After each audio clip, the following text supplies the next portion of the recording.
Hello, I'm Richard Ridge for Broadway World. The smash hit Motown the Musical is returning to Broadway, and we dropped by the rehearsal studio to bring you a sneak peek and to meet the company. Watch me now. Hey, work, work. I'll work it out, baby. Work, work. Hey, it's not a nigga, baby. Work, work. Just a little bit of soul. Work. I can dance the day. I can do the day. I can do the day. Tell me, baby. Tell me, baby. You like it like this. You like it like this. Tell me, tell me, yeah.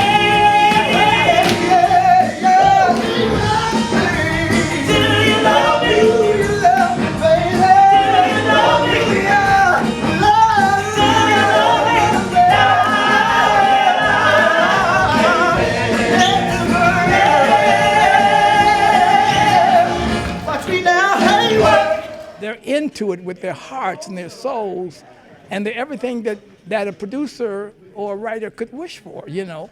And look at their attitudes. I mean, their attitudes. Attitude is very important for success, and so they're having great success because their attitudes are just so great, and they love Motown, and they're doing it not only for them, but their parents and their grandparents, you know, because they know it intimately. And these kids are learning it, and it's so great. It's great for me to just kind of see. But this time in New York, I'm a lot more relaxed, and I'm just going to enjoy the show. Like, and they're so much more experienced than the people that came in on opening before, because they only had one or two, you know, just a little while to get ready.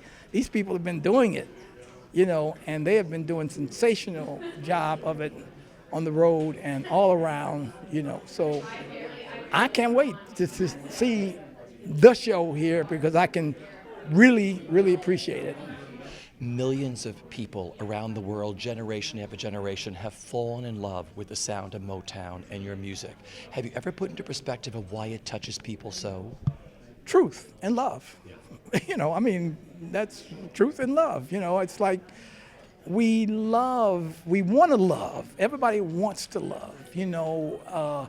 They don't know how to get it, and what we try to do with the show is you get it by being gracious and unselfish and this and that and forgiveness and some things when it's the right thing to do, you know. It's all very simple. You know, I laugh when people say, okay, well, you're this and you're a genius. Look, I'm very simple. Do unto others as you'd have them do unto you.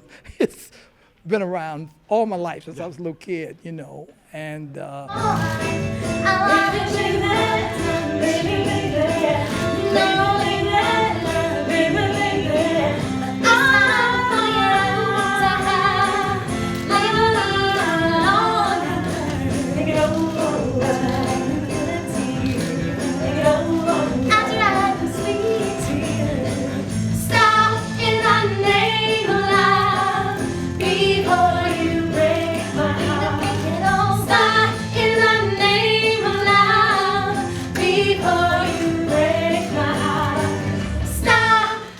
welcome back to Broadway with Motown.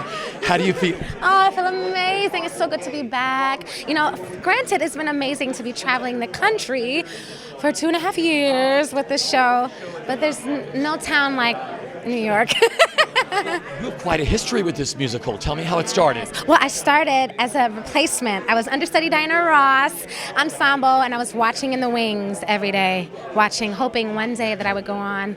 2.5 years later, I'm returning to Broadway playing her. So it really is full circle for me, and it's a dream fulfilled and realized.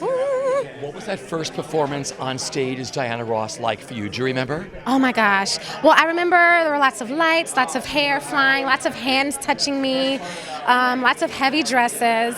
But the thing was, right before, I was coming from playing a swing at Book of Mormon, so I was used to just jumping in at any time. So I was ready for it, but it was just lots of colors in here that I remember the most.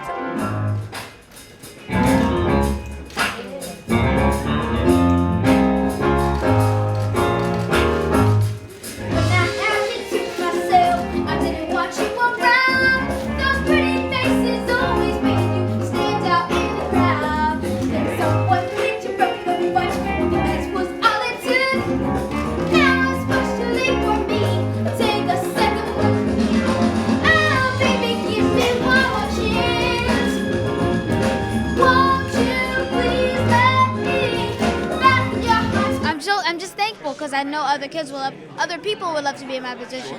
And my mom and dad tell me all the time, man, when I was a kid, I wanted to do this when you was a kid. And if only my parents had put me in. That's why I'm so thankful for my parents too. That's great. For you? Same thing, because I looked up to Michael Jackson for a long time, but and Stevie Wonder in a way, but I did not know about BG until I know, I'm sorry, but you know, I eventually learned a lot about him, and now I look up to him. Oh, ABC, easy as 1, 2, 3. All simple as go, repeat. ABC, 1, 2, 3. Baby, you let me go. Look out, baby, 'cause here I come. So get ready, get ready.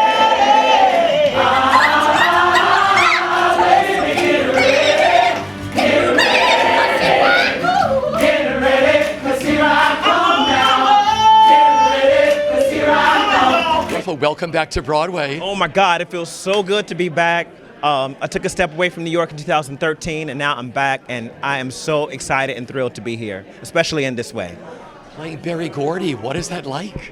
You know, a year ago, you couldn't have told me that this was going to happen. I was able to kind of get into the show and see the LA opening because of my friend Allison Sims, and we just became friends like a year before that. And now here I am in the show with her, and we get to play every single night. It's a dream come true. I'm having the time of my life every single night. Starting with the tour and being away for 2.5 years and now being back is simply amazing, and I couldn't think of any show to open my Broadway debut with.